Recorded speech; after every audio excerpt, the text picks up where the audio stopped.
과학기술 7번 지문 점도라는 지문 한번 수업 시작해 볼게. 책은 197페이지이고 너희가 이제 한번 읽고 문제를 풀었다는 가정하에서 수업을 진행해 볼게.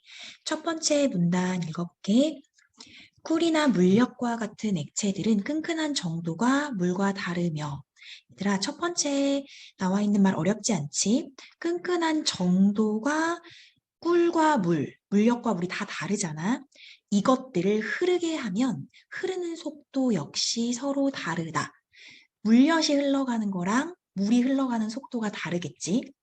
이처럼 끈끈한 정도는 물질마다 다르며 하면서 또 얘기해줘. 끈끈한 정도는 물질마다 당연히 다르고 끈끈한 정도에 따라서 액체의 흐름도 달라지게 된다. 첫 번째 문장을 그대로 받아서 정리하고 있는 거야. 이러한 성질들을 표현할 수 있는 개념이 점도인데 얘들아 이러한 성질들이 뭘까? 앞에 있는 문장 받으면 되겠지. 끈끈한 정도가 물질마다 다르고 흐르는 속도, 흐름의 정도도 달라지는 것을 표현할 수 있는 개념이 점도래, 점도인데 하면서 점도를 정의해 주지. 점도란 기체, 액체와 같은 유체가, 얘들아 여기서 유체가 뭔지 설명해 준 거야. 기체와 액체를 유체라고 한다라고 너희한테 이야기를 해줬어. 유체가 흐를 때, 유체가 흘러갈 때 흐름에 저항하는 성질을 의미한다. 이렇게 얘기했어. 중요한 얘기가 나왔어.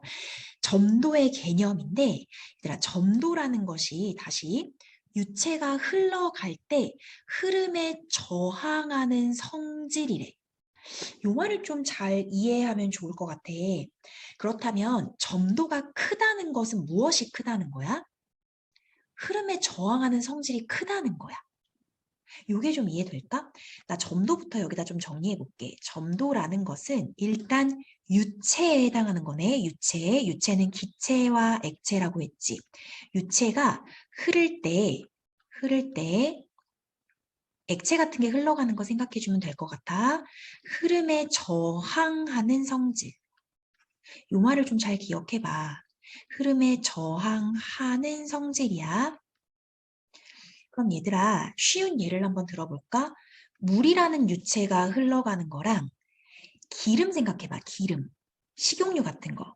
기름이 흘러갈 때 흐름에 저항하는 성질이 뭐가 더 큰 것 같아? 흐름에 저항하는. 이렇게 흘러갈 때 저항한다는 거야, 저항. 저항이 크면 잘 흘러가겠니? 잘 안 흘러가겠지. 그치? 저항이 크다는 것은 잘 흘러가지 않는다는 거야. 그러면 물이랑 기름 중에 어떤 것이 흐름에 저항하는 성질이 더 큰 거야? 우리가 여태까지 경험이 있으니까. 기름이 흐름에 저항하는 성질이 더 큰 거겠지. 그치? 그러니까 더 잘 안 흘러가잖아. 그러면 점도는 어떤 게 더 큰 거야? 기름이 더 큰 거겠지. 요렇게 이해하면 될 것 같아. 물이랑 기름을 생각하면서 어떤 것이 흐름에 저항하는 성질이 더 큰지를 기억하면 돼.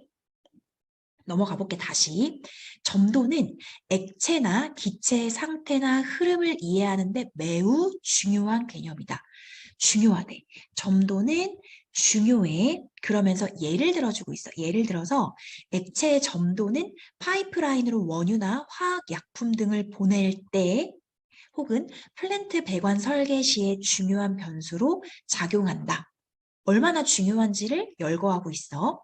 석유화학 이외에도 도료, 인쇄, 식품, 의약품, 화장품의 다양한 산업 분야에서 이루어지는 연구개발 제조 공정의 품질 관리에서도 중요하고 제품의 품질 향상을 위해서도 점도에 대한 이해가 필요하다. 생각보다 길게 써 있어 얘들아. 여기 있잖아. 이렇게 내가 표시해 준 것은 점도라는 것이 얼마나 중요한지를 보여주는 거지. 점도를 이해하는 게 상당히 중요하다. 점도의 중요성에 대해서 쭉 예를 들어서 열거해 주고 있지. 이 부분에서. 그래서 이런 부분도 간과하지 말고 무엇이 중요한지 이렇게 번호 매겨서 생각을 좀 해주면 될 것 같아. 혹시라도 일치 문제 나왔을 때 여기서 헷갈리는 거 없이. 됐어? 2문단 넘어갈게. 1문단은 그렇게 어렵지 않았어. 2문단. 원형관의 내부에 꽉 채워져서 흐르는 액체를 생각해보자. 생각을 해보래. 원형관이 있어. 이제 어떤 원형관에 이렇게 이 안에 이게 관의 이제 단면이라고 했을 때 이 관에 내부를 꽉 채워서 흘러가는 액체가 있을 때 원형의 관 속에 들어있는 액체 기둥은 동심층. 동심층이 뭐냐면 즉 동심 원통의 액체들로 이루어져 있다고 간주할 수 있대. 이거 무슨 말인지 이해됐어?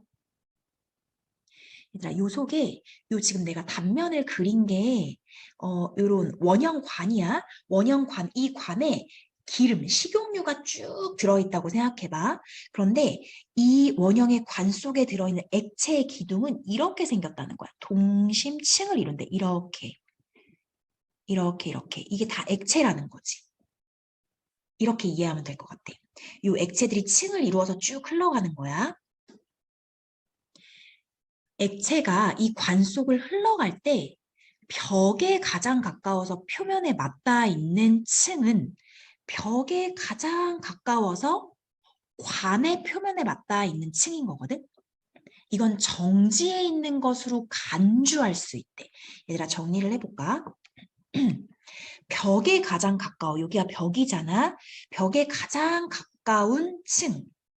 이 부분은 그 액체가 거의 정지한 것으로 간주할 수 있대. 정지했다라는 것이 아니라 거의 정지한 거나 마찬가지야. 이런 얘기야. 다시 위로 가봐. 이것보다 안쪽에 있는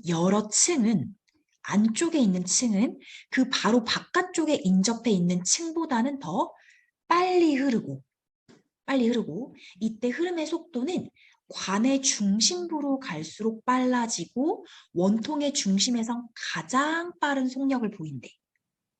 그럼 얘들아 요 말 있잖아. 요렇게 지금까지 읽은 부분을 밑에다 정리를 하면은 가장 바깥층은 거의 정지해 있는 것으로 간주할 수 있고 그거보다 좀 안쪽에 있는 건 좀 더 빠르고 그 안쪽에 있는 거 더 빨라가지고 가장 여기 중앙 있지. 중앙에는 액체가 가장 빠른 속력으로 흘러간다 이렇게 생각할 수 있대. 여기가 가장 빠른 속력. 그럼 여기 바깥쪽은 가장 느린 속력이겠지. 가장 느린 속력. 이렇게 정리하면 되는 거야. 이해됐어? 그래서 요 층 사이에는 속도 차이가 있다라고 얘기를 해주는 거야. 층과 층 사이에는 속도의 차이가 있어. 이렇게. 왜냐면 요 바깥이 가장 느리고 요 중앙이 가장 액체가 빨리 흘러간다는 거지. 이해됐어? 이런 흐름을 층류라고 하는데 층류의 개념, 층류는 이런 흐름이 뭔데? 요 방금 앞에서 얘기한 거. 바깥은 느리고 중앙으로 갈수록 빨라지는 이런 흐름 자체를 층류라고 한다. 층류는 이런 흐름. 됐어? 그럼 층류가 뭐예요? 이렇게 물어보면은 바깥은 가장 느리고 중앙으로 갈수록 가장 빨라지는 것. 이게 층류야. 됐지?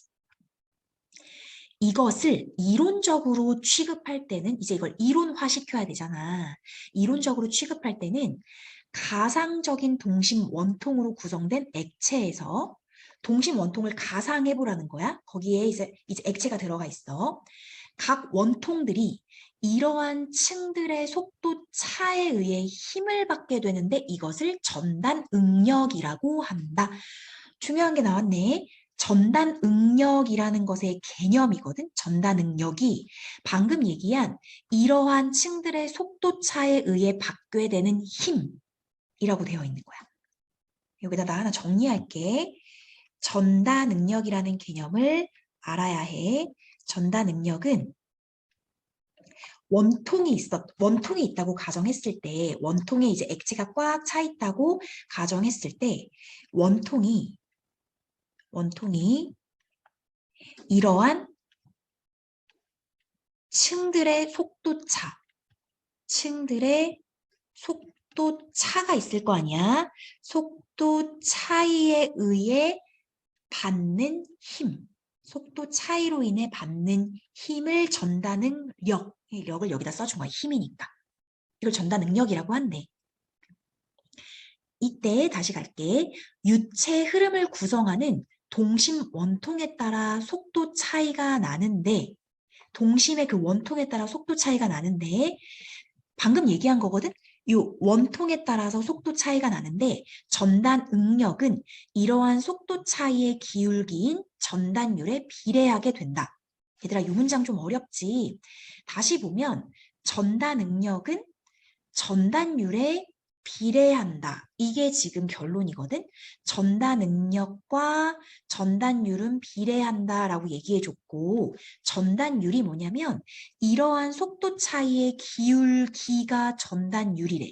이러한 속도 차이가 뭐였지? 방금 얘기한 동심 원통에 따라 속도 차이가 나는 거. 방금 요거. 여기 바깥이 가장 느리고 안쪽이 가장 빠른 이런 속도 차이 있지. 속도 차이의 기울기를 전단율이라고 얘기하는 거야. 말이 좀 어렵지? 정리를 한번 해놓을게. 전단율이라는 것은 뭐냐면 속도 차이의 기울기. 속도 차이의 기울기인데 좀 와닿지가 않지. 속도가 얘들아 여기 지금 속도가 여기는 가장 느리고 점점 빨라지면서 이쪽은 속도가 가장 빠르다라고 했을 때 속도의 분포가 다르잖아. 그치? 그래서 쉬운 말로 좀 이거보다 조금 더 쉬운 말로 하면 속도가 분포한 차이, 속도의 분포 차 이렇게 하면 조금 더 쉽지 않을까 싶어. 그거에 비례한데 그래서 여기 전단 응력과 전단율은 서로 비례다. 전단율이 클수록 전단 응력이 커진다는 거야. 속도 분포 차이가 클수록 받는 힘이 커진다. 됐니? 다시 읽어볼까? 그 위에 또한 흐름에 저항하는 정도가 커질수록 같은 전단율에서 전단 응력이 커지게 된다. 얘들아, 그럼 전단율이 같을 때 흐름에 저항하는 정도가 커질수록 전단 응력이 커진대. 그럼 전단 응력과 비례하는 또 하나가 뭔 거야? 흐름에 저항하는 정도라는 거야. 흐름에 저항하는 정도. 근데 요거를 이렇게 내가 써보고 나니까 어서 본말인 것 같지 않아? 흐름에 저항하는 성질이 뭐였냐면 점도거든? 흐름에 저항하는 정도가 그럼 뭐라고 봐도 되는 거야? 사실 이게 점도라고 봐도 되는 거야. 점도에 전단 능력이 비례한다. 이런 의미야. 괜찮아? 여기까지 됐어? 응. 그래서 여기가 좀 어려운데 다시 전단 능력이 전단율에 비례하고 흐름에 저항하는 전도에 비례한다. 이렇게 알려줬어. 이걸 이제 마지막으로 정리해 주겠대. 따라서니까. 따라서 전단율과 비례상수의 곱으로 전단 능력을 나타낼 수 있으며 얘들아 요게 포인트네. 전단율이랑 비례상수를 곱하면 전단 능력이고 일단 쓸까? 다시 얘기하면 전단 응력 이것은 전단율 곱하기 비례상수야. 비례상수. 이때 비례상수가 점도래. 이때 비례상수는 점도다. 얘들아 다시 써볼까? 비례상수를 뭐라고 써도 된다고? 점도. 이렇게 되는 거야. 됐어? 그럼 방금 얘기한 거 있지 얘들아. 방금 전단 응력과 전단율이 비례고 전단 응력과 흐름에 저항하는 정도, 즉 점도가 비례라는 걸 이렇게 표현한 거야. 이렇게. 요 식이 의미하는 바를 다시 말하면 전단 응력이 커질수록 전단율도 커지고 점도도 커진다. 전단율하고 점도는 전단 응력에 비례한다를 이렇게 정리한 거지. 이해되니? 이거 중요하겠지.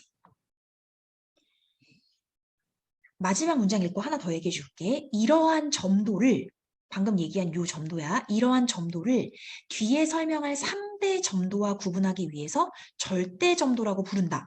상대 점도라는 게 이때. 그럼 이때 말하는 점도를 절대 점도라고 하면 돼. 이렇게 설명해 준 거야. 절대 점도. 이렇게. 됐어? 그럼 다시 말하면 전달 능력은 전달률 곱하기 절대 점도다. 이렇게 정리할 수 있으면 되고, 너희가 이걸 읽었을 때 전달 능력은 전달률 곱하기 비례상수, 즉 절대 점도다. 이렇게 적어놔야 돼. 그러면 문제를 좀 풀어본 사람은 무엇을 뽑아낼 수 있냐면 이 식을 가지고 다양하게 물어볼 수 있다는 걸 생각해야 돼. 다양하게? 이게 무슨 얘기냐면 식을 줬으니까 이 전달 능력은 전달률 곱하기 점도다라는 건 너무 쉽잖아. 이걸 이렇게 물어본다는 거지. 절대 점도는 이렇게 물어봐. 절대 점도는 어떻게 구할 수 있겠어? 절대 점도는 전달률을 밑으로 보내버리겠지. 전달률 분의 전달 응력이다. 맞지 얘들아? 나 이거 산수한 거야. 그치? 전달률로 나눈 거지. 이렇게 할 수 있지 않겠어?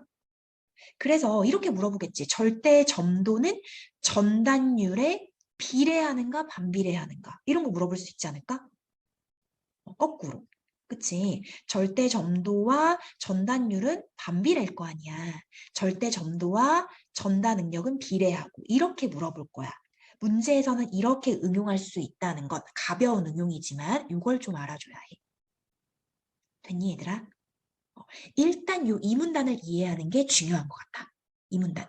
이 문단이 이해가 좀 안 된다면 다시 읽어보고 나에게 좀 개인적으로 문의를 해야 될 것 같아. 그 다음 문단 넘어가 볼까? 그 다음 문단 넘어가 볼게. 잠깐만. 3문단이야. 절대 점도는 최초로 점도를 정의한 프랑스 과학자 푸아제유를 기르기 위해 푸아즈라는 단위를 사용하여 나타내는데 1푸아즈는 질량, 길이, 시간을 이용해 나타내면 이렇게 나타나고 물의 절대 점도는 25도씨에서 이거이다. 엄청 길게 써있지. 얘들아 여기서 보면은 너희가 알아야 할 정보 절대 점도가 앞에서 나왔잖아. 절대 점도는 푸아제유라는 사람이 최초로 정의를 했고 단위가 푸아즈다. 이게 중요해. 절대 점도의 단위가 푸아즈야. 그리고 1푸아즈는 질량, 길이, 시간을 이용해서 나타낼 수 있다라는 것과 물의 절대 점도를 제시했다라는 게 중요해. 그 다음 읽어볼게. 절대 점도의 측정은 비교적 고가의 장비가 필요하대. 이게 또 하나의 정보야. 절대 점도 구하는 게 어려워서 고가의 장비가 있어야 하는데 그 다음 문장이 좀 중요해. 간단한 기구를 이용하여 상대 정도를 측정함으로써 원하는 유체의 절대 점도를 간단하게 알아낼 수 있어. 그럼 절대 점도를 구하는 방법이 첫 번째, 비교적 고가의 장비를 구비해서 구하는 방법이 있어. 하지만 이게 너무 어렵잖아? 어려우니까 어떤 방법이 있냐면 두 번째, 상대 점도를 측정함으로써 절대 점도를 알아낼 수 있대. 상대 점도는 상대적으로 간단한 기구를 이용할 수 있대. 그래서 절대 점도 측정하는 방법 두 가지 쓰고 있다는 걸 알아야 해. 됐니? 그래서 나 밑에 정리를 해볼게, 키워드. 일단 여기서는 3문단에서는 절대 점도가 뭔지를 지금 얘기해주고 있지. 절대 점도는 앞에서 우리 구했던 공식을 가지고 와도 상관없는 거거든. 전단율분의 전단 능력이다. 이렇게 해도 되는 거고 일단 절대 점도를 최초로 정의한 과학자가 푸아제유가 있었다라는 것. 그 다음에 단위가 있었지. 절대 점도의 단위는 뭐였어? 푸아즈. P라고 쓰면 이제 단위가 되는 거고 그 다음에 고가의 장비가 필요해. 고가의 장비. 너무 비싼 장비가 필요하다는 거야. 비싼 장비로 절대 점도를 구할 수 있는데 하지만 이것뿐만이 방법이 아니야. 상대 점도를 구해서 절대 점도를 알아내는 방법도 있어. 이렇게 얘기했어. 이거 첫 번째, 이거 두 번째, 그리고 상대 점도는 상대적으로 간단한 기구래. 간단한 기구로 상대 점도를 구할 수 있어. 하면서 상대 점도에 대해서 이야기를 싹 하고 있는 거야. 됐어? 그럼 이제 상대 점도가 뭔지 얘기를 하겠지. 여기서 너희가 착각하지 말아야 할 게 있어. 여기서 중요한 건 상대 점도를 구해야 절대 점도를 구하는 것에 대해서 얘기해 주는 거야. 이 고가의 장비로 구하는 방법에 대해서는 여기서는 크게 뭐라고 언급을 하지 않아. 상대 점도를 구한 후 절대 점도를 구한다는 점, 이거를 좀 알아뒀으면 좋겠어. 그거에 대해서 이제 사문단에서 이야기를 하는 거거든. 넘어가 볼게. 상대 점도란 하면서 이번엔 상대 점도가 뭔지 얘기해 주네. 상대 점도란 잘 봐. 기준 물질의 절대 점도 대비 특정 물질의 절대 점도의 상대적인 값이래. 그러니까 비율이거든. 기준 물질, 어떤 기준이 되는 물질의 절대 점도가 있을 거 아니야? 그걸 대비해 뭐랑? 구하고자 하는 특정 물질의 절대 점도. 그것의 상대적인 값으로 단위가 없는 값인데 얘들아 단위가 없대 상대 점도는. 아까 절대 점도는 단위가 푸아즈로 있었지. 차이점이야. 통상 기준 물질로는 물이 자주 쓰인대. 물. 기준 물질로 물이 좀 자주 쓰인대.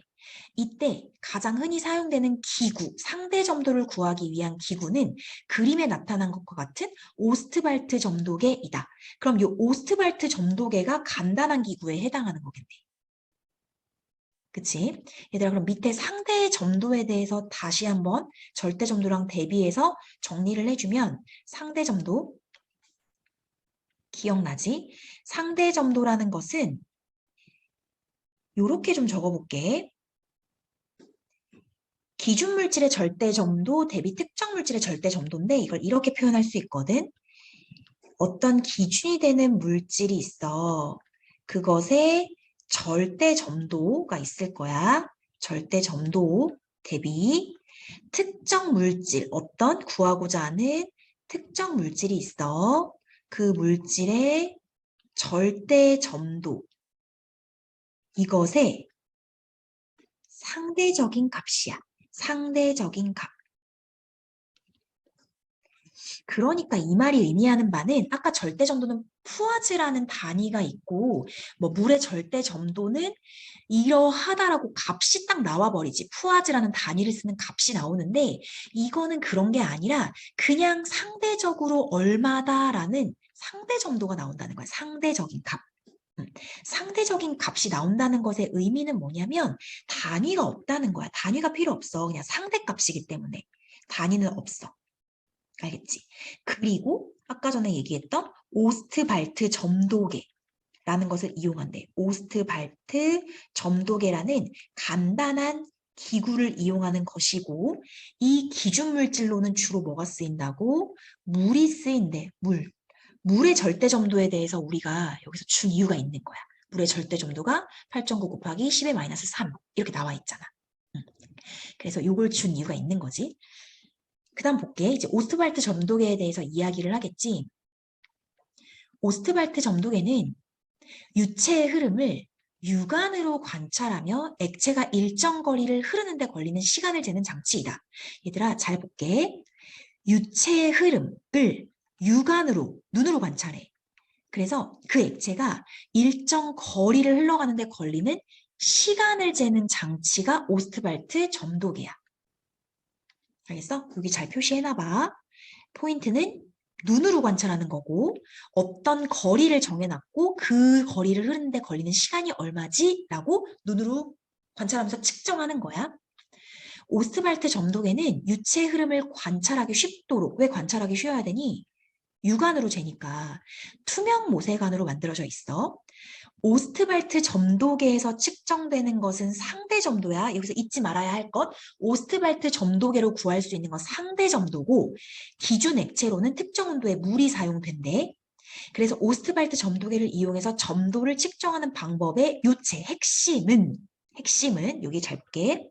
일정한 부피의 액체가 중력의 영향을 받아서 길이와 반지름이 알려진 모세관, 작은 관을 통해서 일정 거리를 흘러내리는데 소요되는 시간을 측정하는 것이다. 하면서 다시 얘기해 주거든. 여기 앞에서 설명해 준 거야. 요거를 다시 좀 더 부연 설명해 주는 건데 어떤 액체가 일단 뭐에 영향을 받는데 중력의 영향을 받아. 그 다음에 이 모세관은 길이와 반지름이 알려져 있어야 돼. 거기를 통해서 어떤 특정 거리를 흘러내리는데 시간을 측정해야 돼. 시간. 얼마나 몇 초나 걸리니 이런 걸 측정하는 거야.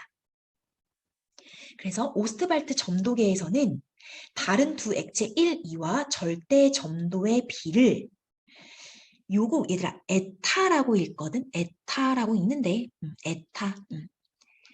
에타 2분의 에타 1은 D2 곱하기 T2분의 얘들아 요거 원이겠다. 오타야 오타. D1 곱하기 T1 이렇게 주어진대. 이게 무슨 얘기일까? 여기서부터 어렵지? 일단 적어볼까? 오스트발트 점도계에서 액체가 이제 다른 게 있어. 다른 두 액체, 액체의 절대 점도의 비를 절대 점도의 비라고 나와 있지? 절대 점도의 비를 어떻게 주어지는 거냐면 에타 2분의 에타 1 이것은 이걸 없앨게. 절대 점도의 비는 이렇게 D2 T2 분의 D1 T1 이렇게 나 그냥 여기 있는 대로 쓴 거거든. 너희도 이렇게 써봐. 이렇게 주어진다고 얘기를 했거든. 조금 더 읽어보고 이해를 해보자. 위로 가면은 여기서 D는 밀도, D가 뭡니까? 밀도고 T는 기준선의 거리만큼 액체가 흘러내리는데 걸린 시간이다. 시간이래. 얘들아 여기 내가 그림을 보여주는 걸 깜빡했구나. 여기 이렇게 기준선이 있는 거야. 기준선. 기준선 이렇게 보이지? 기준선의 거리만큼 액체가 흘러내리는데 걸린 시간. 기준선이 있어야겠지? 시간이야. 만일 물질 2가 기준 액체라면 기준 액체가 있어야 되니까 물질 2가 기준 액체라면 임의로 요 에타 2의 값을 1로 잡는데 얘들아 여기 볼게. 요 에타 2 여기를 기준 액체로 잡은 거야. 기준 액체. 기준 액체를 요 값을 1로 잡아. 1로 잡은 다음에 기준 액체의 밀도 있지. 기준 액체의 밀도를 이미 알아야 되거든. 밀도와 요만큼 여기서 여기까지 이렇게 흘러내리는데 걸린 시간을 측정해. 기준 액체를 요 에타를 1로 잡고 밀도 시간을 측정해. 그 다음에 요 에타 1 있지. 1이라는 액체의 밀도와 시간을 또 측정하면 되잖아. 그치? 여기 밀도, 여기 시간을 또 측정해. 그럼 얘들아 뭐가 나오니? 에타 1의 값이 나올 거 아니야. 그치? 값이 이렇게 하면 나오겠지? 우리는 이 두 개는 밀도 시간은 이 오스트발트 점도계로 측정을 한 거야. 알겠지? 시간을 측정한 거지. 시간 정확히 얘기하면 밀도는 알고 있어야겠고. 그래서 에타 1 값을 구해. 위에 다시 읽어봐. 그렇게 해서 에타 1을 구한다. 만일 오스트발트 점도계에 사용된 두 액체 1과 2의 온도가 25도고 계속 지금 온도를 언급하거든. 온도도 중요해서 그런 것 같아. 액체 2가 기준 액체인 물이었다면 에타 1에다가 물의 절대 점도를 곱해. 그럼 액체 1의 절대 점도가 된다는 거야. 그럼 얘들아 지금 뭘 한 거냐면 여기까지 있지. 여기까지. 지금 요거 다시 보면은 여기가 기준 액체잖아. 기준 액체의 절대 점도 분의 특정 물질의 절대 점도의 비, 상대적인 값이 상대 점도였어. 요렇게 구하는 게 상대 점도거든. 그러면 요 에타 1을 1로 잡았으면은 여기다 D2, D2, T2, D1, T1을 다 하면 결국에 요게 나온다는 거지. 요게 나왔어. 그럼 지금 요 상대 점도를 구했다는 거야. 상대 점도를 구하면 여기를 가지고 요 상대 점도를 구하면 이게 지금 상대 점도야. 상대 점도를 구하면 이걸 가지고 여기다가 기준 액체가 물이었으니까 기준 액체를 물로 잡았으니까 기준 액체를 물로 잡았으니까 물의 절대 점도를 알고 있잖아. 물의 절대 점도. 물의 절대 점도를 알고 있으니까 에타 1에다가 물의 절대 점도 값을 곱하면 이 원 액체, 1번 액체의 절대 점도가 나온다는 거야. 절대 점도가. 왜 그러냐면 여기 좀 이해가 될까? 여기 물의 절대 점도의 비를 1로 잡았기 때문이야. 1로 잡았을 때의 요 기준 액체 아니야. 특정 액체의 값이 몇이라고 나왔을 거 아니야? 그러니까 물은 사실 1이 절대 점도가 아니잖아. 물의 절대 점도가 뭐 아까 전에 뭐라고 나왔지? 요 8.9 곱하기 10의 마이너스 3승 이렇게 나왔잖아. 그걸 곱하면 그 액체 1의 절대 점도를 구할 수 있어. 이렇게 나오는 거야. 이해가 될까? 이해가 됐으면 좋겠는데. 그래서 여기서 포인트는 뭐냐면 얘들아. 지금 오스트발트 점도계를 이용해서 뭐를 구했냐면 상대 점도를 구했어. 상대 점도를 구할 수 있는 건 기준 액체로 물을 쓰기 때문이야. 물의 절대 점도는 우리가 알고 있으니까. 그래서 이 물을 가지고 기준 액체를 가지고 이렇게 상대 점도를 구하면 이 에타 1의 값이 나오고 상대 점도는 요 값이겠지. 비율이니까 요 값. 여기 에타 2분의 에타 1 요걸 구하고 나면 그 값을 기준으로 물의 절대 점도를 여기 에타 1 값에 곱하면 그 액체의 절대 점도까지 나온다는 거지. 이해를 잘 해봐. 안 되면 나한테 또 물어보면 될 것 같아. 여기까지 괜찮아? 괜찮은지 모르겠네. 그 다음 페이지 가볼게. 이제 마지막 문단이거든. 한편 점도가 아주 큰 액체들의 경우는 모세관을 통해 흐르기 어렵기 때문에 오스트발트 점도계로 점도를 측정할 수 없대. 얘들아, 점도가 점도가 아주 크다는 게 뭐겠어? 저항하는 힘이 너무 크다는 거야. 그러니까 잘 안 흘러가. 그럼 여기 모세관을 통해서 잘 안 흘러. 그렇기 때문에 이 오스트발트 점도계로 측정이 안 돼. 이런 액체는 상대 점도를 구하는 방법으로 공낙하법이라는 걸 사용한대. 그래서 지금 여기서는 뭘 얘기해 주는 거냐면 그 상대 점도를 구하는 방법이 상대 점도 오스트발트 점도계 말고 공낙하법으로도 구할 수 있다라고 얘기하는 거고 공낙하법을 쓸 때는 점도가 아주 큰 액체일 때는 공낙하법을 쓸 수밖에 없대. 읽어볼까? 이 방법에서 밀도를 알고 있는 작은 공, 얘들아 밀도를 알아야 돼. 이 공의 밀도를 알고 있어야 돼. 이걸 작은 공이 기준 액체 및 점도를 측정하려고 하는 시료 액체 속에서 두 가지거든. 기준 액체나 아니면 측정하고자 하는 시료 액체 속에서 시료 액체의 뜻이 뭐야? 점도를 측정하려고 하는 시료 액체야. 기준 액체 및 그리고 시료 액체 속에서 일정한 거리를 낙하하는 데 걸리는 시간이야. 얘도 똑같네. 일정한 거리가 있을 거 아니야. 어떤 거리를 떨어지는 데 걸리는 시간을 유관으로 측정하는데 얘도 유관이야. 공낙하법 알겠어? 아까 오스트발트 점도이랑 좀 조건이 달라진 것 뿐인데 이 공낙하법에 대해서 얘기해 보자면 아주 작은 공이야. 작은 공의 조건은 이 공의 밀도는 알아야 돼. 밀도를 알고 있는 작은 공이 어디서 기준 액체, 어떤 액체, 기준 액체나 아니면은 점도를 측정하고 싶은 시료 액체 있지.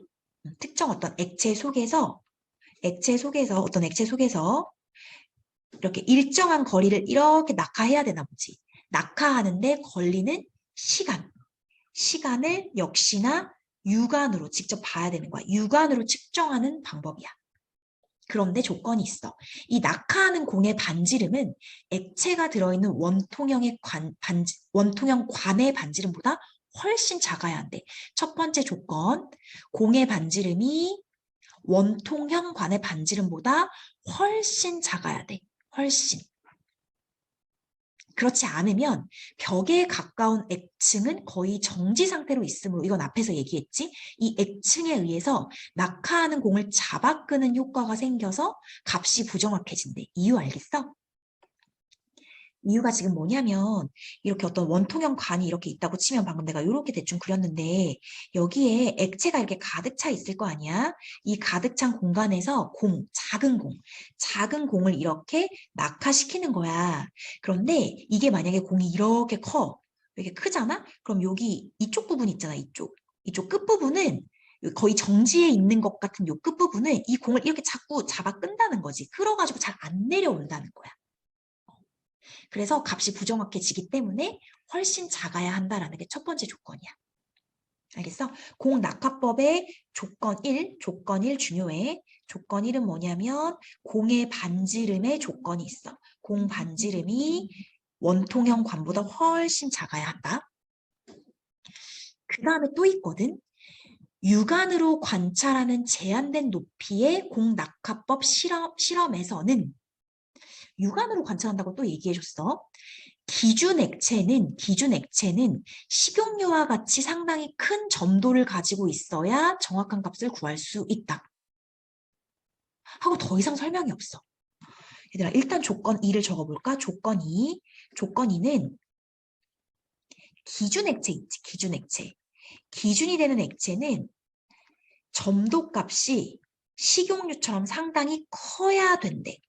그래야 정확한 값을 구할 수 있대. 이러면서 더 부연 설명을 안 해준 이유가 있어. 이유가 뭐냐면 여기에 이렇게 밑줄을 치고 이 말이 무슨 의미인지 너희가 알 수 있니? 이렇게 물어보는 문제가 뒤에 있는 거야. 그럼 이제 우리가 이거를 추측을 해야 되는 건데, 이거를 너희한테 그냥 말하진 않거든? 바로 앞에 있는 말에서 힌트가 있어. 바로 여기. 육안으로 관찰하는 제한된 높이의 공낙하법 실험이라고 되어 있어. 이것의 이제 조건이 육안으로 관찰이야, 육안. 눈으로 관찰하는 거거든? 그런데 만약에 점도가 크지 않고 낮아서, 여기 식용유가 점도가 높다 그랬잖아? 예를 들어서 물 같은 거, 물이 좀 더 점도가 낮을 거 아니야? 끈끈한 정도가 적을 거 아니야? 물 같은 데에서는 공이 슉 하고 되게 빨리 내려온다는 거야. 근데 그거에 비해서 식용유라고 생각해봐. 식용유 안에서 공을 낙하시키면 그거보단 조금 천천히 내려오겠지. 그 말은 뭐냐면 너무 빨리 내려오잖아? 너무 빨리 내려오면은 그 시간을 정확히 잴 수가 없다는 거야. 눈으로 보는 거기 때문에. 이해됐어? 얘들아, 잘 들리니? 학원이어서 그래. 그래서 요 말이라는 것은 요 말의 의미에 대해서 생각을 해야 돼. 점도가 너무 낮으면 너무 빨리 내려와서 이게 지금 시간을 측정하는 것이기 때문에 시간이 부정확해진다라는 거야. 그래서 조건 1, 2가 공낙하법에 필요한 조건이고, 또 하나면서 이제 다른 얘기 해주고 있는데 이게 이제 마지막 부분이어서 간과하기가 쉬운데 좀 중요하거든. 모든 물질의 점도야. 모든 물질. 모든 물질의 점도는 온도에 따라 다른 값을 가지므로 어떤 유체의 점도를 표시할 때는 온도와 무조건 함께 제시되어야 한대. 얘들아, 요거 중요해. 이거 놓치면 안 돼. 모든 물질의 점도는 온도에 따라서 다른 값을 가진다.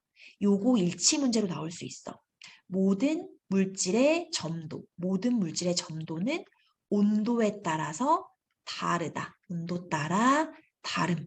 그러니까 항상 점도값을 제시할 때는 온도와 함께 제시되어야 돼. 그 온도가 아니면 점도값이 바뀐다는 거지. 알겠지? 그래서 아까 전에 얘들아 보면은 자꾸 물의 절대 점도는 25도씨에서 이런 식으로 계속 온도를 같이, 두 액체 1과 2의 온도가 25도이고 그 값이 25도씨에서 이렇게 얘기해줬던 이유가 있는 거야. 25도라는 온도에서 이 점도고 이 온도를 벗어나면 점도가 변할 거라는 거지. 이해됐니? 이해됐어? 이 글 자체를 얘들아 개관해보면 전체적인 구성이 어떻게 돼 있는 건 줄 알겠니? 점도에 대해서 이제 개념 정의를 해준 다음에 그치 점도가 뭔지 이야기를 해줬어. 그런 다음에 한번 반추해봐. 전단 응력이 무엇인지 얘기를 해줬어. 전단 응력은 전단율 곱하기 절대점도, 비례상수라고 했는데 우린 이걸 절대점도라고 얘기했지. 그러면서 절대점도가 뭔지에 대해서 얘기를 해줬어. 그치? 절대점도에 대해서 얘기를 해주면서 상대점도를 끌어왔거든. 상대점도를 끌어왔어. 왜냐면 상대점도를 구해서 절대점도를 구하는 방법도 있다라고 얘기해줬기 때문이야. 그치? 그래서 여기서 알아야 할 포인트는 절대 점도와 상대 점도의 차이를 너희가 알고 있는가라는 거야. 절대 점도가 뭔지, 상대 점도가 뭔지, 단위가 얘는 푸아즈로 있고 얘는 없고, 얘는 고가의 장비가 필요하고 얘는 비교적 간단한 장비가 필요하고 이런 차이점을 좀 알아야 해. 차이점을 알아야 하고 상대 점도를 구하고 나서 절대 점도를 구할 수 있는 방법이 있다. 라고 얘기하면서 상대 점도 구하는 방법으로 두 가지 얘기해줬지. 첫 번째로 이제 오스트발트 점도계로 구하는 것. 그리고 공 낙하법으로 구하는 것. 하면서 두 개 차이점은 뭐였어? 공낙하법은 점도가 아주 컸을 때, 아주 큰 액체들은 공낙하법을 써야 해 라고 얘기하는 거야. 두 개는 결국에는 약간 비슷하지? 비슷한데 뭐냐면 오스발트 점도계라는 기구에서 어떤 특정 거리를 떨어지는 데 걸리는 시간을 측정하는 거지. 여기도 공낙하법도 특정 거리를 떨어지는 공이 떨어지는 시간을 재는 거였지. 재는 것. 그래서 오스트발트 점도계와 공낙하법을 통해서 상대 점도를 구할 수 있는 건데 그 상대 점도를 구한 다음에 그 구한 값으로 그 어떤 액체의 절대 점도까지 구할 수 있어. 라고 얘기하는 것. 그거 알면 되고 공낙하법에 조건이 있었지. 조건 두 가지가 기억나야 돼. 첫 번째는 공의 반지름이 그 관보다 훨씬 작아야 되는 것. 두 번째는 기준 액체가 엄청 큰 점도여야 하는 것. 그러면서 마지막으로 준 정보가 있어. 모든 물질의 점도는 온도에 따라서 다 다르다. 온도의 영향을 받는다까지. 됐어? 그러면은 문제 두 개만 내가 좀 풀어줄게. 나머지 문제는 너희가 풀 수 있어. 풀 수 있어서 내가 다루지 않고 수능 특강 문제 3번. 이 3번이 중요하겠지. 이제 계산하는 문제니까. 봐봐. 오스트발트 점도계를 이용해서 얘들아 용액 A와 B의 점도를 측정하기 위해 물을 기준 액체로 사용했고 특정 거리를 흘러내리는데 필요한 시간을 측정했고 밀도도 측정했대. A의 점도하고 B의 점도를 측정하고 싶어. 그래서 물이 흘러내리는데 걸린 시간 3초, A, B가 흘러내리는데 걸린 시간이 2초, 6초 이렇게 했어. 그러면 얘들아 1번 선택지 봐봐. A의 밀도가 B의 밀도보다 3배 크다면 이란 거야. 절대 점도는 서로 같겠군. 너희가 그럼 이걸 딱 문제를 보고 뭐를 생각해야 되냐면 이 오스트발트 점도계 구할 때 요거 있지. 에타 1, 에타 2 요거 있지. T1, T1, T2, T2에서 우리는 여기서 어떻게 했었냐면 기준 물질을 물로 잡았었지. 기준 물질을 물로 잡고 여기를 1값으로 놨어. 그치? 1값으로 놨었어. 그리고 물이 흘러내리는데 걸린 시간이 3초였대. 물은 이제 3초 만에 흘러내렸어. 그리고 A하고 B가 흘러내리는데 걸린 시간이 각각 2초, 6초였는데 얘들아 여기 에타 1이 A 혹은 B일 거 아니야. 일단 A라고 생각해 볼까? A라고 생각해 보면 에타 A라고 해봐. 에타 A는 시간이 2초였어. 2초. 밀도는 몰라. 밀도는 아직 여기서 몰라. dA고 시간이 2초야. 2초. 그치? 그 다음에 여기가 물이니까 물은 밀도는 몰라. 밀도는 여기서 말하지 않았어. 물이 흘러내리는데 걸린 시간이 3초였대. 이렇게. 됐어? 그 다음에 에타 B 해볼게. B. B는 1이지. 그 다음에 여기도 D2, 3 이렇게 하고 여기는 D, DB 그 다음 얘는 6초였대. 이렇게 6초. 됐어? 그런데 여기서 조건을 뭐라고 했냐면 A의 밀도가 B의 밀도보다 3배 크대. 그냥 우리 3배 크다고 했으니까 A를 밀도 3, B를 1 그냥 이렇게 잡을게. 그러면 어떻게 되는 거냐면 A는 밀도가 3이고 B는 밀도가 1이야. 1. 그치? 그럼 지금 값이 어떻게 됐어? 에타 A는 3이 6, 그 다음에 D2, 3 이렇게 됐고 에타 B는 6이고 D2, 3이야 얘들아. 그럼 결국에 여기 D2는 사실 중요하지 않아. 왜냐면 물의 밀도잖아. 물의 밀도니까 D2, D2 똑같을 거 아니야. 그치? 똑같지? 그러면 결국에 무슨 얘기가 되냐면 에타 A와 에타 B 값이 똑같아지는 거야. 맞지 얘들아? 이 값이 똑같아. 이게 좀 똑같으니까. 그러면 똑같아. 에타 A랑 에타 B. 그러니까 에타 원 값이 A하고 B가 똑같아. 그럼 우리 아까 어떻게 구하라 그랬어? 이렇게 상대점도 구한 다음에 각각의 절대점도 구하려면은 아까 전에 구한 에타 원 값에다가 물의 절대점도 곱하면 된다 그랬지. 물의 절대점도. 뭐 8.9 곱하기 뭐 10의 마이너스 3승 이런 거. 그럼 결국 절대점도가 같은 거야. 그치? 적절한 거 고르는 거여서 답이 1번이었어. 알겠어? 요 문제가, 요 지문이 나온다면 요 상대점도를 통한 절대점도 이 문제는 나올 수밖에 없어. 밑에 2번 틀린 거 봐볼게. 절대점도를 구하는 실험이므로 상대점도를 알아낼 필요는 없겠군. 얘들아, 상대점도 알아내야 절대점도 구할 수 있는 거 아니었어? 오스트발트 점도계를 이용해서 상대점도를 알아내고 그걸 가지고 절대점도 알아내는 거잖아. 틀린 말이지. 3번 A와 B보다 점성이 더욱 큰 액체일수록 모세관을 통한 액체 흐름이 용이해지겠군? 이 말 맞니? 이거 너무 쉬운 말이지. 점성이 더욱 커. 그러면 흐름이 쉬워? 아니지. 이건 뭐야? 점도에 대한 얘기거든? 점도가 클수록 저항을 더 많이 받으니까 더 안 내려오겠지. 흐름이 더 어려워.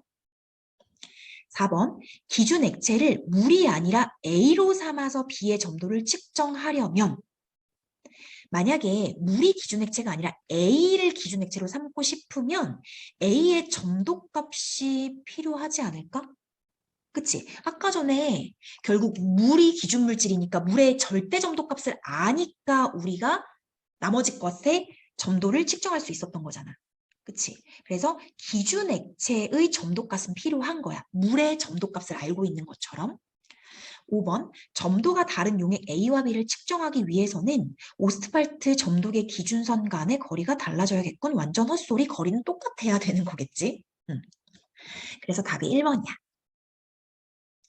그 다음에 4번 문제 봐봐. 4번도 좀 중요한데 4번은 요 지문이 좀 중요하거든. 볼게.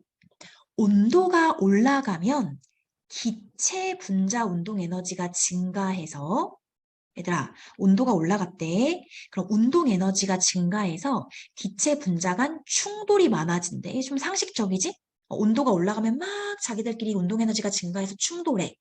충돌 후에 무작위로 기체 운동 방향이 바뀌어. 운동 방향도 막 바뀌어.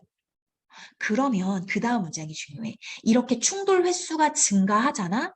그러면 한쪽 방향으로의 흐름이 어려워진다. 여기까지 봤을 때 이 말의 의미를 알아야 해.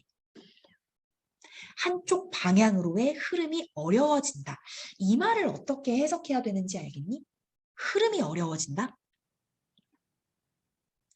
그 점도의 개념이 뭐였는지 기억나? 점도의 개념? 흐름에 저항하는 성질인 거지. 흐름에 저항하는 성질. 그럼 한쪽 방향으로의 흐름이 어려워진다라는 건 한쪽 방향으로 흘러가는데 어려움이 생긴다라는 거야. 그치? 그럼 더 저항이 커진다라고 생각하면 돼. 그 말은 점도가 더 올라간다. 이렇게 보면 돼. 그래서 정리를 해보면 기체의 경우 기체는 온도가 올라가잖아. 온도가 올라가면 한쪽 방향으로 흐름이 어려워지니까 즉 흐름에 저항하는 성질이 커지니까 점도가 커진다. 이 말을 이해할 수 있어야지 이 문제를 풀 수 있어. 그런데 액체의 경우는 액체야. 온도가 올라감에 따라 층류에서도 충돌에 의한 영향이 줄어들고 분자들 간의 응집력이 약화되므로 응집하는 이렇게 모이려는 힘이 약화되니까 흐름의 층이 같은 전단율에서 유체가 받는 전단 능력이 감소한다. 얘들아 여기선 이 말이 중요하겠지. 전단 능력이 감소한다의 의미는 뭐야? 이건 좀 쉽지. 점도가 어떻게 된다는 거지? 감소한다야. 아까 전에 우리 전단 능력은 그 전단율 곱하기 점도 이렇게 했었잖아. 그러니까 점도하고 전단 능력이 정비례 관계니까 감소하면 점도 값도 감소하는 거야. 그럼 여기 볼까? 액체를 정리하면 액체는 온도가 올라가면 점도가 어떻게 되는 거야? 내려간다. 이렇게 되는 거지. 따라서 이걸 묻네. 온도가 낮아짐에 따라 얘들아 답이 나왔지. 물어보는 건 이제 온도가 낮을 땐 어떠니? 라는 거야. 액체 점도는 어떻게 되겠어? 액체? 온도가 올라갔을 때 점도가 낮아지니까 액체의 점도는 올라가고 기체는 거꾸로 내려가겠지. 이해됐어? 액체는 증가하고 기체는 감소한다 해서 4번 해줘야 되겠지. 괜찮니? 중요한 문제지. 상당히 좋은 문제야. 그래서 이 보기가 내가 지금 이해가 되고 있는지를 봐줘야 돼. 됐어? 여기까지가 이제 7번 지문이었어. 좀 이해가 잘 됐으면 좋겠는데 내가 설명이 좀 미흡했던 부분이 있을 수 있어. 특히 이 계산하는 부분 이런 게 조금 이해가 안 될 수 있는데 이해가 안 되면 꼭 나한테 개인적으로 와서 질문을 해서 해결을 좀 완벽하게 하고 가도록 할게. 알겠지? 여기까지 할게. 고생 많았어.